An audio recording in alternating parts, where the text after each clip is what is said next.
Bonsoir à tous et bon début de semaine. Premier numéro du débrief de l'actu. On parle de sport comme tous les lundis et les vendredis. Nous sommes en début de semaine, donc installez-vous pour le meilleur du sport en termes d'actualité. Aujourd'hui, c'est un sujet de réflexion, surtout à une semaine du début du championnat camerounais. La MTN Elite One démarre samedi prochain avec en ouverture la rencontre, un derby local Astre de Douala contre l'Union sportive de Douala. Mais est-ce que ces clubs, les 22 clubs en lice, sont prêts pour tenir sur cette saison qui sera assez longue?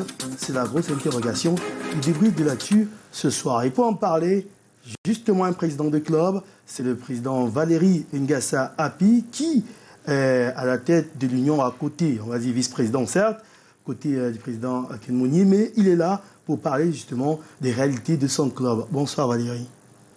Bonsoir Marc, bonsoir à tous mes copanélistes et puis surtout bonsoir à tous les téléspectateurs. C'est votre première dans le débrief de l'actu sur Canal International. Bienvenue à vous. Merci, c'est la première fois qu'on m'invite, c'est la première fois que je suis là. D'accord, on va vous donner la parole aux acteurs, aux joueurs, présidents de club, mais beaucoup plus aux joueurs, aux entraîneurs, parce que c'est vous les travailleurs de l'ombre. On doit beaucoup plus connaître ceux qui sont sur le terrain, bien sûr. Exactement. Autre représentant de club sur le plateau, puisque le président de Aigle Royal du Mungo, empêché, n'a pas pu se déplacer à cause d'une réunion urgente pour l'avenir de son club qui va disputer la MTN Elite 2 dès la fin du mois d'octobre. Mais il a daigné quand même envoyer un représentant sur le plateau pour parler également des problèmes de son club et des perspectives pour la nouvelle saison à venir. Lui, c'est Patrice Lotso, entraîneur de formation. Bonsoir Patrice. Bonsoir Marc, bonsoir au panel, bonsoir comme ça à tous vos nombreux téléspectateurs. Je ne saurais intervenir ce soir, n'est-ce pas, sans penser à notre collègue qui est décédé hier, le coach Togem Jean-Baptiste, du côté de Bamenda. Donc c'est avec beaucoup de douleur qu'on s'est réveillé hier. Ouais, justement, le coach Togem Jean-Baptiste, ancien entraîneur de Young Sport Academy de Bamenda, de Rangers. Actuel entraîneur de Rangers, malheureusement. Paix à son âme, on y reviendra sur cette nouvelle qui fait très mal dans le monde des entraîneurs au Cameroun. Et puis, dernier invité en plateau, lui, c'est un habituel du programme, consultant habituel, Billy Outo est avec nous. Bonsoir Billy. Bonsoir Marc et bonsoir à tout le monde. Alors le panel est complet, coup de transition et puis on déroule un peu l'actu, ce qui s'est passé dans le Mungo. A tout de suite.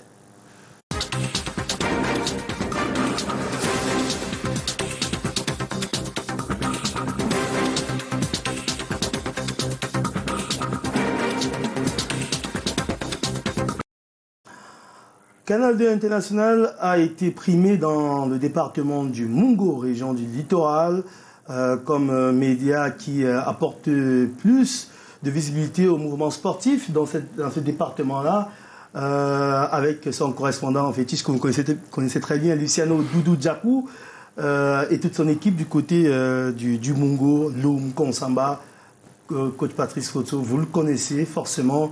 Récompense méritée pour vous?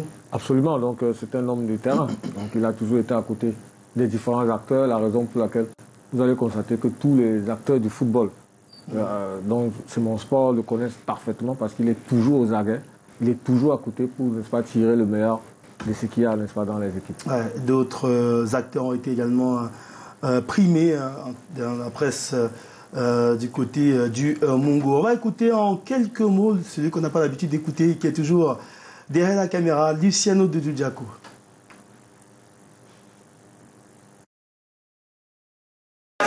Tous nos championnats, on le voit à la télévision grâce à Canal 2. On voit nos joueurs dans les matchs ici. Il y a certains matchs là qui avaient même eu le caméra de Canal 2 était témoin, était présent. Nous, tout ce qu'on souhaite pour Canal 2, dans le Mungo en général, bon vent qu'il continue dans le même lancer. Parce que si votre représentant travaille avec cette haine, ceci témoigne à ceci que les instructions de la hiérarchie ou le canevas de travail est bien édité. Vous avez compris, il est tellement modeste et tellement humble qu'il a laissé les autres parler de lui. Et c'est très bien, hein, Luciano Djakou. Félicitations donc pour ce prix. On va fermer cette parenthèse pour ouvrir une autre, parler de l'Assemblée générale de l'Union sportive de Douala qui s'est tenue hier du côté de la salle des fêtes, donc à la mairie de Douala deuxième, cercle municipal justement de Douala deuxième, c'est à Newbel, si je ne me trompe pas. Ouais. Voilà, c'est le fief même. L'Union de Douala, on voit quelques clichés donc, de cette assemblée générale du club très très mythique du championnat camerounais. Et on peut voir que vous y étiez aussi. Alors, vice-président, je vais dire président, Valérie Ngassa Api, qu'est-ce qu'on peut retenir de cette assemblée générale, les grandes lignes à l'orée de cette saison où l'Union sportive de Douala n'a pas joué les premiers rôles la saison dernière pour votre première mandature, la première année de la mandature?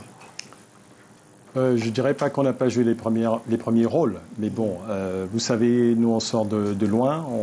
L'année précédente, on était en difficulté et je pense que le coach Oumao Sogba a excédé le canevas qu'on lui avait proposé.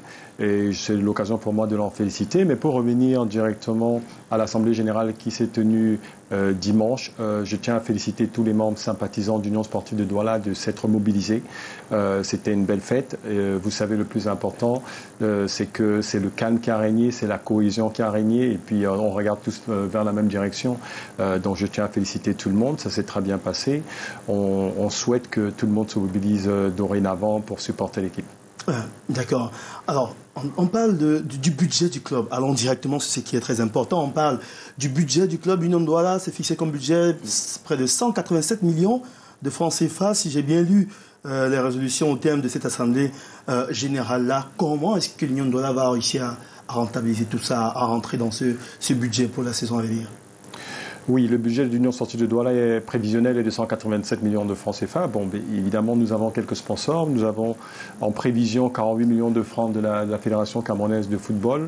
Maintenant, le REICA, comme vous pouvez le constater, est assez costaud. C'est à peu près 130 et poussières de millions de francs CFA. Bon, maintenant, c'est les membres, c'est les dirigeants et puis les sponsors. Vous savez, dans l'Union de Douala, justement, tout est clair.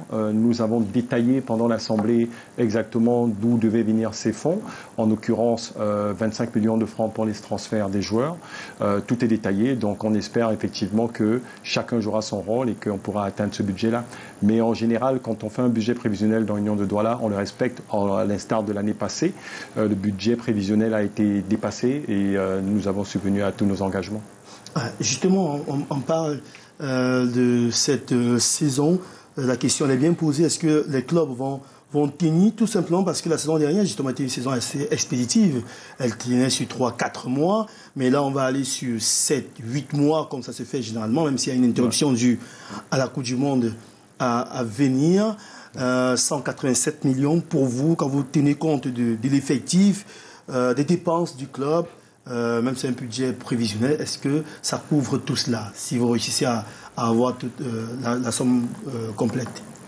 Oui, ça couvre toutes les prévisions couvrent toutes les entités qu'on a prévues, à l'instar aussi de l'investissement au niveau du club.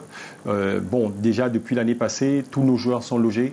Tous nos encadreurs sont logés, tous les salaires sont payés à temps, les primes de match sont payées, primes d'entraînement sont payées, factures d'hôpitaux sont payées. Je pense quand même que, et en plus cette année, ils auront une prime d'assurance.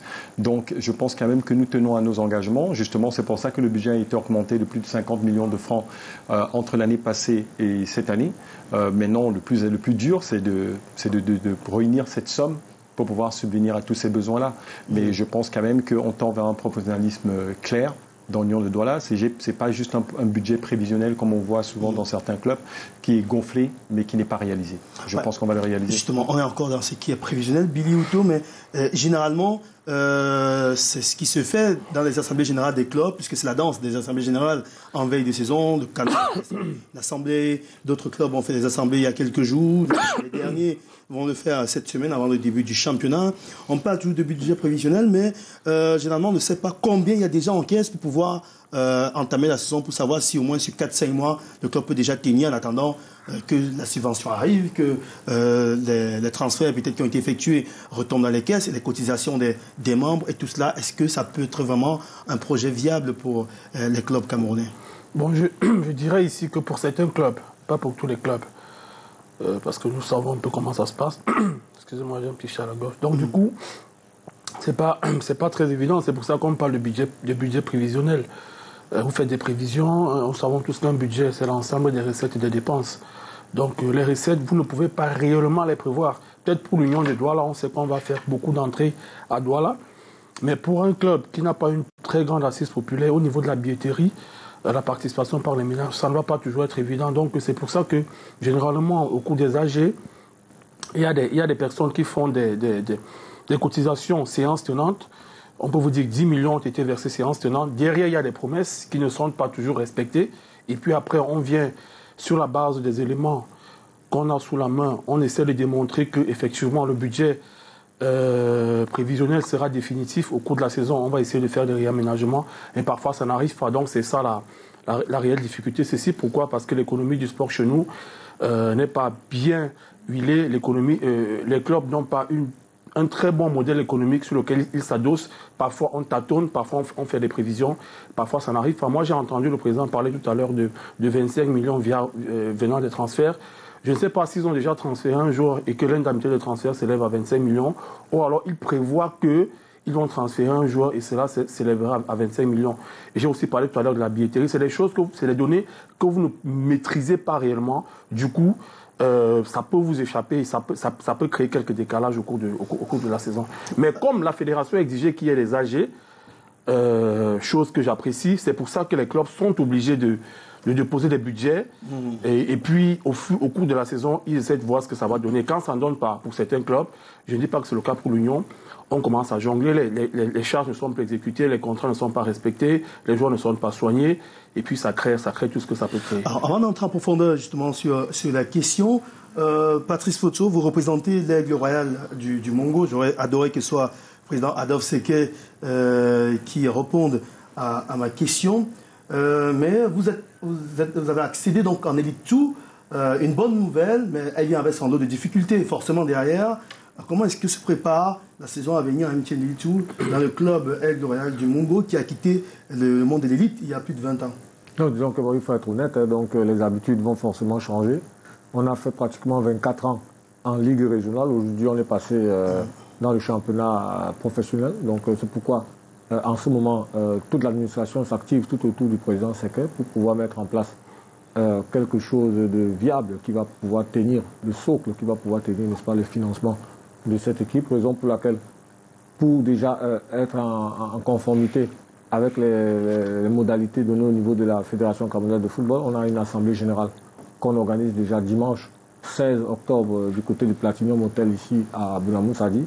Et forcément, en novembre, certainement, on aura notre congrès en Konsamba, donc pour permettre à ce que les fonds puissent être comme ça collectés et permettre à ce que l'équipe puisse démarrer. Mais sinon, il y a une stratégie qui est en train d'être mise en place pour avoir un certain modèle économique qui va permettre de soutenir, n'est-ce pas, le fonctionnement de notre équipe. Oui. Et la raison pour laquelle, jusqu'à présent, on sait qu'on va compter, n'est-ce pas, sur la masse populaire pour aider l'équipe à pouvoir se maintenir. Justement, tout le monde, Aigle Royal du Mongo, club mythique, le département du Mongo retrouve son équipe d'antan et autres. Mais je sens dans les discours... tiennent son AG à Douala, alors que sa base c'est en Konsamba. Oui, disons que bon, c'est l'AG seulement, mais le congrès. Le congrès électif, puisqu'il doit avoir un nouveau bureau qui doit être il sera fait en Konsamba au courant du mois de novembre. D'accord.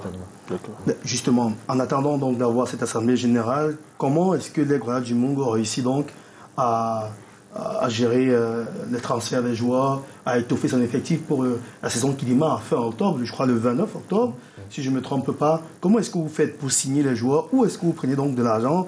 Ou bien ce sont juste des promesses en attendant que les fonds arrivent? Non, disons que bon, actuellement l'équipe fonctionne encore sur fonds propres, parce que nous sommes en train de se muter comme impose le championnat. Donc il y a les mécènes qui s'investissent, il y a l'administration, c'est-à-dire le président Sequet lui-même qui s'investit, il y a les enfants du Mongo qui pour le moment, n'est-ce pas, ont regroupé un certain montant d'argent qui puisse permettre à l'équipe dirigeante de pouvoir démarrer. D'ailleurs, on a démarré immédiatement après les interpôts le lendemain les recrutements qui sont en train d'être bouclés ce soir. On vient d'ailleurs de finir un match amical contre Avion d'Uncam où on a fait un but partout. Donc pour le démarrage, pour l'instant, on s'appuie, n'est-ce pas, sur les fonds propres.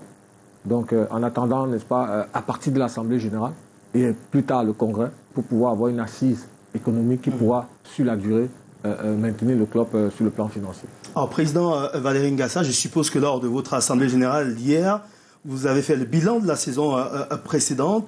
Est-ce que vous avez décelé les failles, les difficultés que vous avez, on va dire quoi, que vous avez vécues la saison passée, cette saison expéditive de 4 mois, et là on va sur 7-8 mois pour ne pas retomber dans les mêmes travers. Est-ce que vous avez identifié justement les difficultés pour pouvoir les solutionner rapidement pour cette saison en termes de finance surtout et en termes de gestion des contrats des joueurs? Pour dire vrai, on n'a pas vraiment parlé de difficultés hier parce qu'on n'en a pas beaucoup eu l'année passée. Au contraire, on a beaucoup plus parlé de ce qui a été des réussites, que ce soit en termes de réussite sportive, management. À l'Assemblée générale, effectivement, le bureau a eu toutes les félicitations, le bureau du président Polycarpe Kémonier, parce qu'on a rendu un rapport bilan complet, détaillé, qui était distribué à qui de droit, où toutes les dépenses étaient à l'intérieur. Cela dit, du point de vue sportif, on a été félicité. Vous savez, l'objectif de l'Union de Douala l'année passée, c'était de se maintenir en deuxième division. Et en première division. En première division, excusez-moi. En première division, on était en verge d'aller en deuxième division, mais on s'est maintenu en première division. Et justement, je pense que c'est l'occasion pour moi d'ailleurs de féliciter le coach Oumar Sogba, qui a été acclamé hier. Qui a excellé, comme je l'ai dit précédemment, nos attentes. Demi-finale de Coupe du Cameroun. Demi-finale de Coupe du Cameroun. Quatrième en champion. Demi-finale, on a été sorti par Coton Sport. Et je peux vous dire qu'on n'a pas démérité. On aurait pu les gagner, malheureusement. Encore âprement disputé. Hein. C'était âprement discuté. Et puis, n'eût été quelques blessés et peut-être la pression aussi pour nos joueurs, parce que beaucoup de joueurs étaient nouvellement recrutés. À 90%, l'équipe était remaniée. Alors, mais on était satisfait. Donc, on n'a pas eu de quoi. Au contraire, on voudrait faire mieux que l'année passée. Mais sinon, la machine est en marche. Et puis, je pense qu'on n'a pas de problème. Maintenant, pour ce qui est du budget prévisionnel dont vous avez parlé tout à l'heure en termes de joueurs, oui, on a déjà une garantie de transfert de joueurs. Le budget prévisionnel n'a pas été fantaisiste, qui nous garantit 60% de ce montant, qui a déjà été signé. Donc on peut penser éventuellement que le reliquat peut être fait au courant de l'année. Maintenant, pour le stade, évidemment, dans ce budget-là, il n'y a pas de gros montant, quoi qu'on soit Union. On a fait les prévisions en fonction de la situation du championnat, parce que le championnat, vous savez, c'est pour ça que nous supportons la Fédération camerounaise de football. Tout n'est pas parfait, il y a des couacs, mais on estime que ça leur prendra un peu plus de temps pour que les choses soient mieux. Mais le fait qu'ils aient de la volonté de bien faire, on les accompagne, on n'essaye pas de bloquer quoi que ce soit. En interne, en privé, on fait des récriminations. Le plus important, c'est que de temps en temps, on est écouté. Et puis, on espère que ça va aller de mieux en mieux. Justement, c'est important qu'on vous ait sur ce plateau. Alors, pour atteindre vos objectifs, qui seront un peu plus élevés que la saison dernière, quelles sont les stratégies mises en place par l'Union de Douala pour pouvoir atteindre ces objectifs sur le plan également financier? C'est le plus grand enjeu. Alors, la FECAFOOT, ou comme le Conseil transitoire du football professionnel, a posé un cahier de charges qui est déjà assez, pas très important, mais déjà permet de passer un palier. Est-ce que l'Union de Douala a mis des stratégies en place? On connaît les rentrées des clubs par les recettes de stade, par du merchandising, on parle des sponsoring et autres. Quelle est la stratégie cette année de l'Union de Douala pour pouvoir enfouler ses caisses sur ces différents aspects-là? La stratégie commerciale, la stratégie aussi, c'est de redonner la ferveur populaire du football qui était d'antan, pour qu'il y ait plus de gens, au lieu qu'il y ait quelques personnes qui donnent des millions, qu'il y ait plus de gens qui donnent 10 000 francs, 20 000 francs, 50 000 francs pour pouvoir financer les caisses du club. Maintenant, la stratégie, elle est la même que l'année passée. L'année passée, on a eu des fonds propres. On a eu des sponsors, on a eu les fonds de la Fédération camerounaise de football, on a eu des fonds du ministère des Sports, dans l'État. Oui. Quoique c'est vrai qu'il y a encore des fonds qu'on devrait avoir de l'année passée qui n'ont pas été versés pour le moment, mais nous comprenons et on espère que ça va se faire assez tôt. Le fonds du sponsor aussi, président. Non, les fonds du sponsor, les fonds ont été payés. Pour le sponsor, on a complètement eu les 29 millions de francs. Je dirais la fédération. La fédération. Je ne sais pas quelle part. C'est la fédération. Dans les 29, les 29 millions de francs sont du sponsor. Mais le sponsor même de l'union aussi, non? On a eu de l'argent évidemment, on a un sponsor, si je peux dire. Oui, un on a un sponsor Istam école à Dogbone, Istam. On a Camley. Et puis on a Medimex évidemment. Ouais. Donc ça c'est nos 4 principaux sponsors qu'on avait l'année passée, qui nous sponsorisent toujours, et on est toujours en partenariat avec City Sport. Donc je pense que c'est la même stratégie, et puis je pense qu'on va atteindre nos objectifs. Ouais. Justement, quand je parlais de stratégie, en fait, je voulais qu'on ait un peu au niveau des détails sur comment aborder les gens pour qu'ils viennent au stade, pour justement augmenter un peu cette recette des stades, puisque la saison dernière, on a joué dans 4 stades uniquement, mais cette saison, c'est parti pour que chacun joue à domicile. Ouais. Alors, est-ce que la fédération vous donne des coups de franche pour pouvoir vous-même organiser votre spectacle et pouvoir donc attirer le maximum de personnes pour regarder vos matchs, mettre la stratégie vous-même en place? Exactement. Je parle en termes de publicité, en termes d'annonces, en termes de digital. J'avoue que je suis très content de la question, parce qu'on a pris les devants, on a contacté la fédération justement pour qu'on puisse organiser nos matchs à domicile.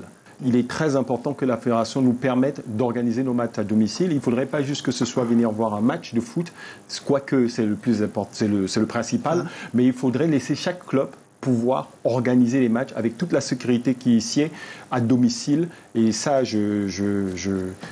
j'espère que la fédération va permettre qu'on puisse le faire pour pouvoir faire venir les gens au stade, pour pouvoir faire venir des familles au stade, pour pouvoir augmenter nos recettes. Pour pouvoir aussi organiser un spectacle autour du match. Exactement, c'est de ça que je parle. Mais il faudrait que la fédération nous permette de le faire. Nous, on a déjà contacté la fédération, on est en contact avec eux, et puis on espère effectivement qu'on aura le OK, et on travaillera évidemment simultanément avec la fédération. On n'est pas en train de dire qu'ils nous laissent faire n'importe quoi. Oui, mais sous contrôle, oui. Mais évidemment, voilà. Donc j'espère qu'on a contacté la direction marketing de la fédération et les instances à la fédération. On espère qu'ils vont nous donner le OK pour qu'on leur fasse savoir et qu'on leur fait voir ce qu'on sait faire. Billy, quand on écoute le dirigeant de l'Union Douala, on écoute le dirigeant de Aigle, le Royal du Mungo, tous misent beaucoup plus sur ce qui va venir et autres. Et moi, ça me fait un tout petit peu peur. Vous êtes consultant et vous avez l'habitude de suivre le football camerounais, de côtoyer ces clubs depuis longtemps. À la veille de cette saison, est-ce que vous sentez qu'on a réellement des garanties qui permettent à ce que les 22 clubs qui vont s'engager dès samedi prochain ne nous refassent pas des épisodes d'interruption de championnat après 2 mois pour des cas de grève des joueurs ou de réclamation de subventions, Billy? Est-ce que le cahier des charges du Conseil transitoire du football camerounais, du football professionnel, peut tenir la route? Est-ce qu'il ne faut pas enfin que cette affaire de DNCG se retrouve ici, où les clubs doivent déjà avoir un certain montant dans les caisses avant de démarrer la saison? La DNCG, le gendarme des clubs, je pense que nous en avons besoin, mais beaucoup moins dur que ce qu'on voit en France ou ailleurs où c'est mieux organisé, parce qu'ici, comme je l'ai dit tantôt, il y a un problème de modèle économique sur lequel sont adossés les clubs. C'est pour ça que quand vous écoutez le président de l'Union et le représentant de l'Aigle Royal de la Monua, du Mungo, autant pour moi, qui sont 2 équipes populaires, malgré le fait d'avoir une très bonne assise populaire, il y a quelque part des doutes. Le président disait tout à l'heure qu'ils ont fait un budget prévisionnel la saison dernière. Il y a une partie de l'argent que le ministère devrait leur reverser qui n'a pas encore été fait. Ça fait que dans le budget, dans les prévisions que vous aviez faites, il y a déjà un fossé. Comment vous faites pour le compenser? Peut-être que l'Union, qui a des membres qui peuvent mettre de l'argent, il y a des cartes de membres qui sont vendus, il y a des personnes dans le comité, le conseil d'administration qui peuvent mettre de l'argent dans les poches. Dans un autre club, à gestion unipersonnelle, c'est pas toujours évident. C'est pas toujours évident. C'est pour ça que, en fonction de son système de fonctionnement, chaque club éprouve ses difficultés. Je peux vous prendre vous avez un club à gestion unipersonnelle, parce que l'argent vient des caisses des poches du président. Du coup, chez lui, c'est pas évident. Vous regardez même au niveau des AG, combien de personnes étaient présentes? Il y avait à peine 50 personnes.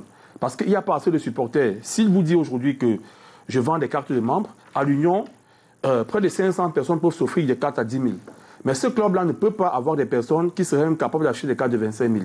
Du coup, on rentre dans une sorte de tâtonnement, on fait un budget prévisionnel qu'on présente à la fédération. En cours de saison, on voit comment ça peut se passer. Et c'est pour ça que la fédération, ayant compris que ça va être difficile pour certains clubs, a prévu de leur verser 48 millions. Mais à ce niveau, il y a une autre problématique, c'est que, je ne sais pas, le président ici présent était là, quel est le timing de versement de cet argent? Parce que nous sommes à une semaine du début du championnat. Je ne sais pas si une réunion sera tenue. Est-ce que vous aurez la somme globale avant le début du championnat ou bien Non, même pas la somme globale, même la moitié. Oui, vous savez que récemment, c'est pour ça que cette saison, quand même, je félicite la fédération, le CTF, parce qu'une date a été donnée et elle a été respectée. Lors des saisons précédentes, les dates étaient données, il y avait des modifications parce qu'effectivement, le nerf de la guerre, l'argent. Les clubs vous disaient, si vous ne nous donnez pas au moins 12 millions, nous ne commençons pas le championnat. Cette saison-ci, je ne sais pas si l'argent sera versé en début de semaine. Si l'argent n'est pas versé en début de semaine, comment est-ce que les clubs vont commencer? Est-ce que les primes de signature ont déjà été versées? Est-ce que les loyers ont déjà été payés? Parce qu'il y a un engagement contractuel vis-à-vis des joueurs qu'il faudrait absolument respecter. Et le footballeur est l'acteur principal. Moi, je suis un peu gêné de savoir que tout le temps, au cours des saisons, on vous dit des choses. Vous allez à une assemblée générale, on vous dit, on a 130 millions, on a 200 millions. Un mécène arrive, il dit, je donne 500 000, je promets 3 millions. Mais au cours de la saison, quand vous essayez de mener vos investigations, vous vous rendez compte de ce que c'était un effet d'annonce et que derrière, il n'y a pas eu cet argent. Que des joueurs se plaignent. Parce qu'effectivement, il y a d'énormes difficultés. Du coup, ça commence à créer des remue-ménages. Et à la fin même, ces problèmes administratifs ont un impact sur les résultats de l'équipe. Et après, l'équipe est carrément, il y a les sorties des pistes. On a beaucoup de clubs ici, nous savons que ça s'est réellement passé comme ça. Donc, c'est ça la réelle difficulté. Est-ce que l'argent que la fédération va leur verser cette saison, est-ce que ce sera avant le début du championnat? Ce sera en combien de tranches? Est-ce qu'avant la fin du championnat, l'argent sera versé? Parce que quand vous faites un budget prévisionnel, vous savez qu'il y a 48 millions qui vont venir de la Fédération camerounaise de football. D'accord. Avant d'arriver à l'aide du Mungo, qui est tout récent dans le milieu, excusez-moi de revenir vers vous, Valérie Ngassahapi. La masse salariale de l'Union de Douala, c'est quoi? Ça peut être à peu près combien la masse au niveau des joueurs, de l'effectif de l'équipe et de staff technique, cette masse? La masse salariale, par mois. Cette année, c'est ça aussi 9 millions de francs. Par mois. Par mois. Oui. Okay. Là, la saison va aller sur 7-8 mois, je crois. La saison va aller sur 7-8 mois. 7 mois environ, 7-8 mois. La masse salariale aussi, c'est environ 9 millions de francs. L'année passée, la masse salariale était à un peu moins de 7 millions de francs. Et dans Union de Douala, moi je ne parle pas de 200 000 francs minimum. Oui. Ouais, quand il dit la masse salariale, bon, il y a des joueurs qui ont des contrats un peu plus élevés que d'autres, non? Bien sûr, bien sûr. Oui, mais vous venez d'acquérir Achoukerido, je suppose que il est l'un des joueurs les plus payés de votre équipe, quand même. Je ne vais pas le dire, mais... on n'a pas dit le plus. Oui, mais bon, vous savez, les contrats sont personnels, mais toujours est-il, c'est que le minimum salarial, par la législation, c'est 200 000. On paye 200 000 francs minimum par joueur, mais en réalité, je vais vous dire tout simplement qu'en moyenne, un joueur a à peu près 300 000 francs de revenus mensuels. Si on doit compter les primes, en moyenne, un joueur à 300 000 francs. Donc ça commence à être quelque chose. C'est l'occasion pour moi de féliciter la fédération parce qu'on a souvent l'impression qu'il y a deux entités qui se combattent. Et pourtant, pour ce qui est d'Union, on travaille ensemble. Mais il y a des couacs. Autant on est strict envers les présidents de clubs, autant on est strict envers les clubs. Il faudrait regarder aussi la part de chacun, ce que chacun doit faire. Billy vient de dire quelque chose de très important. Est-ce que quand un championnat commence le 15 octobre, est-ce que notre championnat commence le 15 octobre? Non, notre championnat commence 2 mois avant. On signe les joueurs 2 mois avant. Il y a la pré-saison. Il y a la pré-saison. On doit signer les joueurs. Le minimum, dans Union de Douala, le minimum de signature, c'est 500 000. Minimum. Alors, cette année, on a signé 36 joueurs. Vous comprenez? Il y a les logements. Il y a les primes d'entraînement, il y a des cas de maladie, il y a des cas de blessures. Nous gérons tout ça, il y a des assurances. Donc, vous comprenez que, malheureusement, j'espère que c'est quelque chose qui va être corrigé plus tard.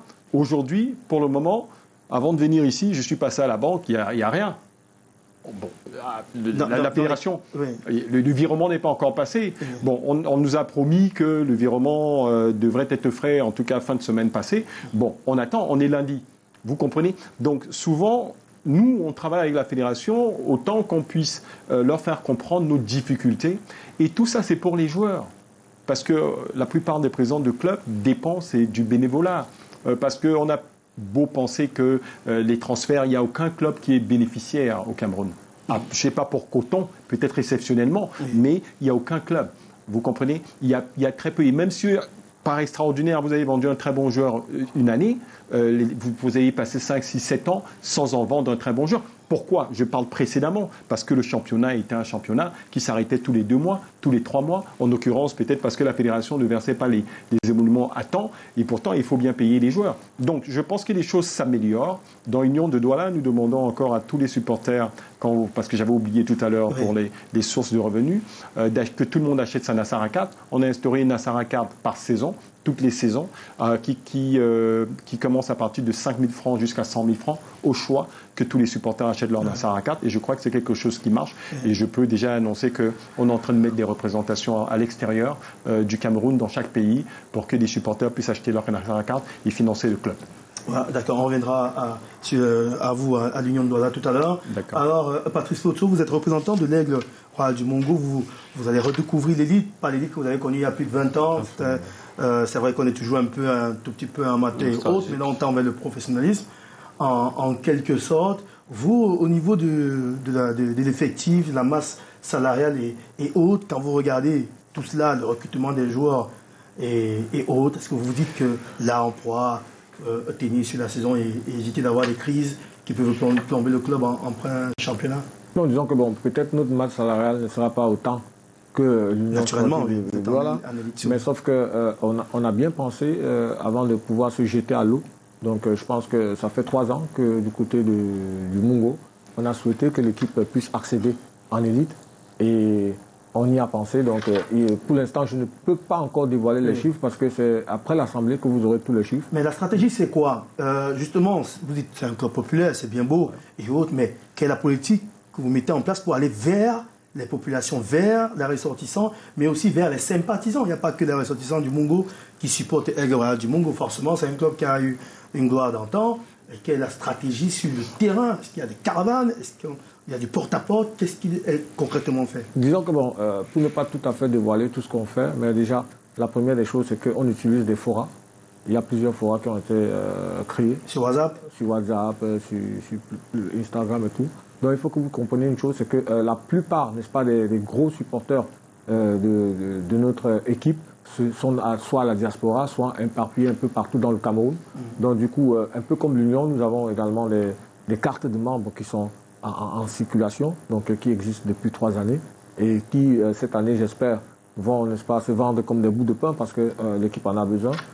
En même temps, vous savez que Konsamba est aussi fait de quelques hommes d'affaires qui sont également éparpillés un peu partout dans le monde, qui seront prêts, n'est-ce pas, à accompagner l'équipe. Donc maintenant, on est en train de travailler dessus. Donc je pense que le staff administratif travaille dessus. Donc pour pouvoir arrêter un plan qui va permettre à ce que ce modèle économique-là puisse subvenir aux besoins. Parce qu'on ne souhaite pas que l'équipe repose sur des personnes. Parce que c'est ça le problème. Il ne faudrait pas que l'équipe repose sur les personnes pour pouvoir fonctionner. À ce moment, il peut y avoir des blocages. Or, s'il y a tout autour de l'équipe des activités qui seront créées, parce que je ne veux pas dévoiler de polichinelle, voilà. Mais sinon, on y pense, il y a un modèle qu'on veut mettre en place qui aidera, n'est-ce pas, l'équipe à pouvoir fonctionner et tenir le plus longtemps possible en élite. Alors, le championnat Elite One démarre samedi prochain. Le sponsor naming, c'est MTN, forcément. Mais jusqu'ici, Billy, Motus Bouscoujou sur le diffuseur de la compétition. Il va également de la visibilité. Si on veut vendre un championnat et qu'il y ait des recettes derrière, il faut également accroître sa visibilité. La saison dernière, c'était pas trop ça. Canal 2 a commencé, après CATV à Podorada, mais il n'y avait pas tous les matchs, toutes les journées, il n'y avait pas des retransmissions. Est-ce que c'est pas également ça le débat? Est-ce que on sait que les droits TV sont incontournables pour le financement des clubs? C'est une poche de revenus aussi. C'est pour ça que je parlais tout à l'heure du modèle économique. Il faut changer le logiciel. Parce que habituellement, nos clubs étaient habitués au mécénat. L'entraîneur Patrice Potso tout à l'heure parlait des mécènes, des hommes d'affaires. Un homme d'affaires viendra mettre 20-25 millions. Sauf que c'est pas un geste périn. C'est-à-dire qu'il faut, pour pérenniser cela, pour entrer dans un vrai cadre de fonctionnement de gestion, on a besoin des recettes. Et parmi ces recettes, vous parlez de l'une des recettes les plus importantes, qui est les droits TV, les droits audiovisuels.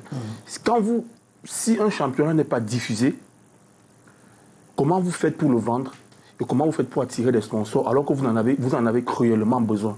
Parce qu'actuellement, nous avons réellement besoin de sponsors. pour faire venir des sponsors, il faudrait leur montrer que nous sommes sérieux. C'est pour ça que tout à l'heure, je disais, si on dit que le championnat commence le 15, qui commence réellement le 15, là, moi, je suis content parce que le programme sera disponible. Le sponsor saura quelque part, il y a eu des changements et ces garçons, ils sont beaucoup plus sérieux. C'est pour ça que MTN était reparti. Maintenant, c'est là, les droits TV. Les droits TV, un moment, Canal 2 a bossé avec la défunte LFPC. Ça a été la CRTV. Canal 2 est revenu. Mais qu'est-ce que Canal 2 reverse? Ouais, justement. Qu'est-ce que la CRTV reverse?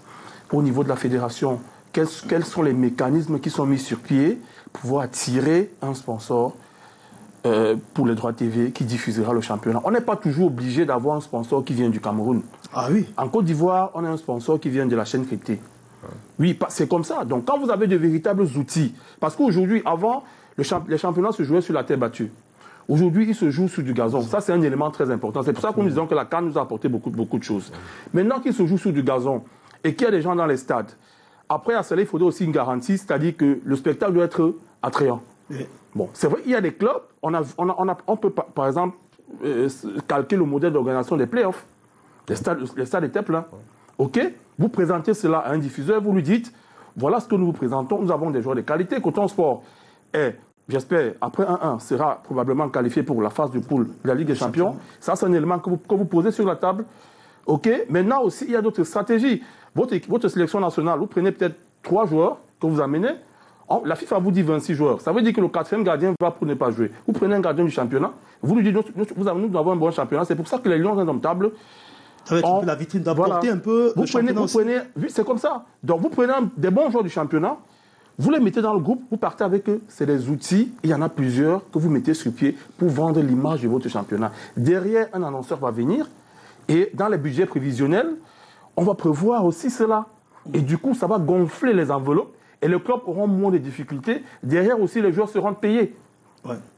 Justement, en termes c'est un élément très important. De droits TV, diffuseurs et autres, est-ce que les clubs, est-ce que vous avez été notifié par la fédération qu'il y aura un diffuseur sur cette saison? Est-ce qu'on en parle même dans votre groupe, certainement avec les autres présidents des clubs? Non, on n'a pas été notifié par la fédération. On espère justement que la fédération travaille de plus en plus avec les présidents de clubs pour qu'on essaye d'échanger pour voir les besoins des uns et des autres et la faisabilité. On n'a pas été notifié, mais par contre, pour le cas d'Union de Douala, on a fait des propositions à la fédération. Nous savons très bien que Canal 2 et même d'ailleurs l'année passée, a projeté certains matchs. Et justement, la semaine passée, j'étais rencontré le directeur général de Canal 2, Eric Fotso, pour en discuter. Je pense que c'était une discussion très positive. Maintenant, on va transmettre les informations ou la vision à la fédération, parce qu'après tout, c'est eux qui décident. Il faudrait effectivement que nos matchs soient diffusés, au moins nos matchs à domicile. Alors, nous, là, vous parlez pour Union, c'est-à-dire dans le cadre où il n'y a pas de diffuseur général. Le diffuseur général va parler pour la SEC qui n'a pas été mandaté. Donc voilà, nous on parle pour Union, parce qu'il faudrait que les matchs soient diffusés. Ça entraînera effectivement qu'il y ait plus d'engouement pour le football camerounais et que des gens aillent au stade, parce qu'en général, même quand dans une maison les enfants, les plus jeunes regardent le match à la télé, ça entraîne qu'ils veulent plus aller au stade. Donc je pense que c'est un élément moteur et j'espère que ce sera fait. C'est tout ce qu'on peut dire. Justement, on parlait tout à l'heure de l'image, de vendre l'image des joueurs du championnat. À Lyon Douala, on a vu que vous, sur le digital, ça fait au moins 4-5 saisons que vous y êtes. Et le club a une page Facebook, Twitter et autres. La qualité de l'image y est aussi. Alors, quelle est la stratégie pour starifier un peu plus vos joueurs? Parce qu'on a remarqué que sur les affiches de match, oui, il y a certains joueurs, mais on ne voit pas de campagne dans la ville, c'est-à-dire des affiches où on peut retrouver des joueurs du championnat qui font des spots publicitaires pour le club et qui vont, en quelque sorte, aussi attirer un peu plus de fans qui vont les reconnaître quand ils viendront au stade pour savoir peut-être que pourquoi Mvondo n'est pas là aujourd'hui, pourquoi Temfoun n'a pas été aligné comme latéral, pourquoi Roche n'est pas là, pourquoi Elimbi n'est pas dans la liste, pourquoi Achou Kerido et tout. Quelle est justement la stratégie de l'Union pour, à Douala déjà, essayer de marquer son territoire en termes de visibilité sur le digital et en termes de publicité également dans les rues? Ok. Vous avez remarqué que du point de vue digital, comme vous l'avez cité tout à l'heure, on est présent. On sera encore beaucoup plus présent parce que c'est des sites qui sont nouveaux. Maintenant, contrairement à ce que vous avez dit, je pense qu'Union de Douala a la plus grande affiche, à moins de me tromper, mais en tout cas à Douala, on a la plus grande affiche sportive dans la ville, qui est, je pense, sur une dizaine de mètres carrés, sur un building assez grand, au siège d'Union Sportive de Douala. Oui, au siège. Mais le siège, il n'est pas dans la mer. Oui. Le siège, il est en pleine route. Justement, puisqu'on est en train de parler de la visibilité des joueurs et du coach, je pense que 80 à 90% de nos images promotionnelles sont faites pour l'encadreur et les joueurs. Et par contre, il faudrait que ce soit plus élargi. Justement, vous savez qu'on est là depuis moins d'un an. C'était une année rapide, expéditive, expérimentale. Et cette année, effectivement, soyez-en sûrs, nos joueurs seront des stars. En même temps, moi, je ne vous le cache pas, la dernière réunion que j'ai faite avec les joueurs, je leur ai dit, préparez-vous à être des stars, mais il ne faut pas que ça vous trouble. Parce que l'objectif, effectivement, ce n'est pas qu'un gamin qui se dit star ne se concentre plus pour nous marquer des buts. Oui. Donc, c'est pour vous dire que, justement, on a à cœur que les joueurs soient reconnus. On a des très grands joueurs. Ils seront reconnus en route, ils seront reconnus partout. Et on espère qu'après, ils pourront aller à l'étranger éventuellement pour être de grandes stars et qu'on ait des retombées. Il y a les supporters de l'Union de Douala qui, depuis des années, et même maintenant, qui me dérangent là sur les réseaux, à quand de grands bus de l'Union, où il y aura justement l'image des joueurs dessus quand ils passeront dans la ville. Ça va traîner des foules et susciter l'intérêt. Exactement. Je vous avoue, quand c'est comme une société, quand vous la commencez, vous voulez construire l'immeuble en même temps. Mais il y a des réalités, ça prend un peu plus de temps. Je vous l'ai dit tout à l'heure, quand on avait dans notre budget prévisionnel, il y avait une part d'argent qui était pour l'investissement. On ne va pas tout faire la même année, mais le président Polycarpe Kémonier a un projet clair et net. On a un programme pour 4 ans. D'ici 4 ans, il y aura des infrastructures. On n'aura peut-être pas de stade, mais on aura des infrastructures qui sont planifiées, qui seront construites. Et je pense qu'éventuellement, d'ici 8 ans, on sera professionnalisé en termes d'infrastructures dans l'Union sportive de Douala. Oui, l'aspect que vous évoquiez tout à l'heure, Marc, vous savez que nous qui couvrons ce championnat, nous avons beaucoup de difficultés. Lorsqu'il faut, par exemple, citer le nom des joueurs, il faut toujours aller fouiller, il faut écrire à l'entraîneur. Moi, je croyais que dans le cahier des charges que la fédération avait exigé au club, on devait exiger une page Facebook pour chaque club et au sein du club même qu'il y ait un communicant. Community manager. Un community manager. Pour donner la vie du club tous les jours. Anniversaire des joueurs, des entraînements. Ne serait-ce qu'un blog Facebook du club. C'est important, ça permet de donner de la visibilité. Parce que quand vous parlez de l'Union de Douala et que vous n'avez pas la possibilité de savoir que l'Union de Douala a un avant-centre qui s'appelle Rochefoni, c'est un problème. Vous n'avez pas le nom d'un seul joueur de l'Union. Qu'avant le match, qu'une heure avant, qu'on puisse avoir le 11 entrant.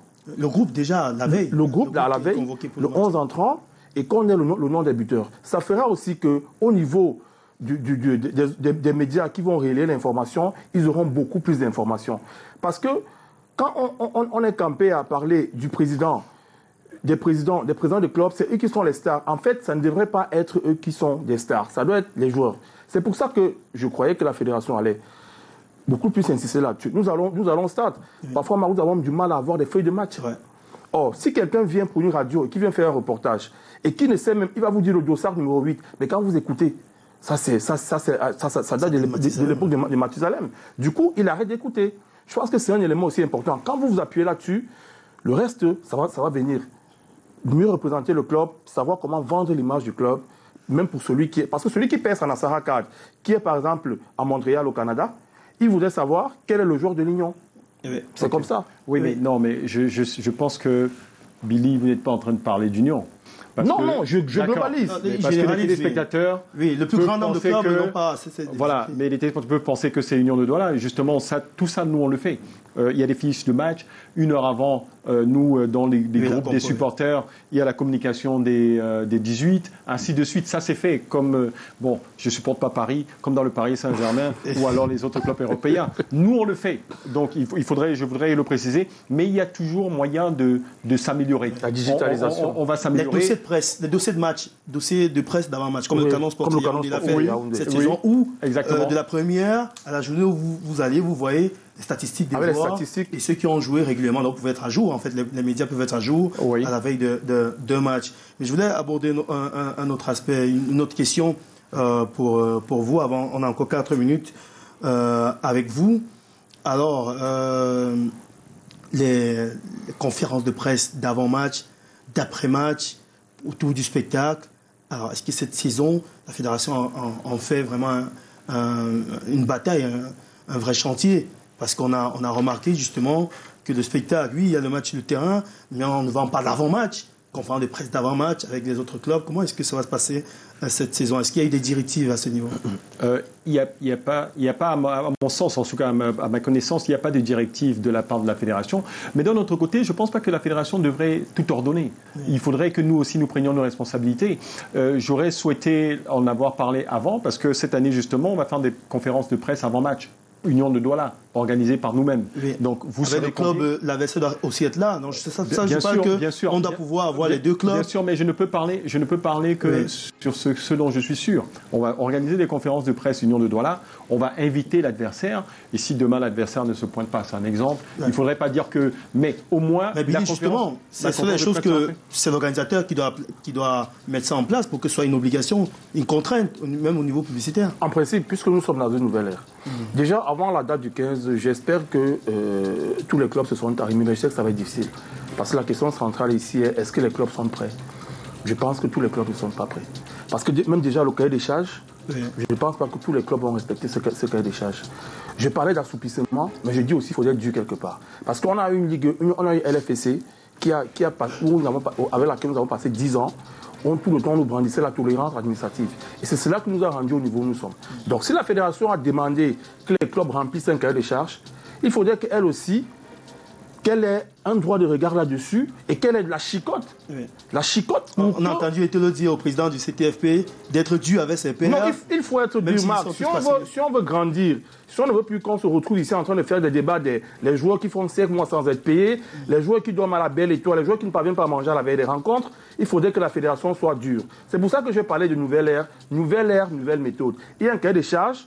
Je vois que les AG se tiennent déjà, c'est quelque chose de bien. Maintenant, le contenu de ce qui sera décidé au cours de ces AG, parce que quand on dit AG, c'est qu'on vise ici les clubs mythiques qui ont toujours eu des problèmes. Oui. Le Canon, le Tonnerre, on voit ce qui se passe. Dynamo de Douala. On ne veut pas une affaire au cours de saison. On vous dit que l'Union va jouer contre le Canon et qu'ils arrivent au stade, on voit 2 équipes du Canon qui vont jouer contre une équipe. C'est contre-productif même pour l'image de notre championnat. C'est pour ça que j'ai dit que la fédération doit être dure. Et qu'elle nous donne la liste de tous les clubs, parce que nous avait dit en début de saison que les clubs qui ne seront pas prêts ne vont pas disputer le championnat. Ouais. Et je pense qu'on va investiguer là-dessus pour savoir qui n'est pas prêt et qui a disputé le championnat. Alors, pour l'instant, au niveau des médias, on n'a pas encore reçu le calendrier de la compétition. Est-ce que vous avez déjà reçu le calendrier de la compétition à 5 jours du démarrage?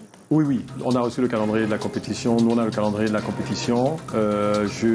Je suppose qu'il est officiel parce que moi, je l'ai reçu. Oui, les clubs le reçoivent toujours. Aujourd'hui, on a eu une notification du premier match Union de Douala contre Astre.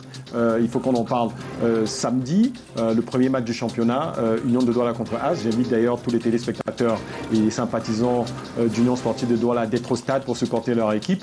Je pense que ce sera une belle fête. Donc on a le calendrier. D'accord, ça c'est une bonne info. Nous, on va aller à la chasse de ce calendrier. Coach Patrice Afoto, un dernier mot sur ce sujet. Est-ce que vous pensez pouvoir tenir pour votre premier en Elite 2? La saison va durer un peu 7 mois en tout. Non, disons que comme je vous l'ai si bien dit, on est en train de travailler dessus. On espère qu'on va y arriver.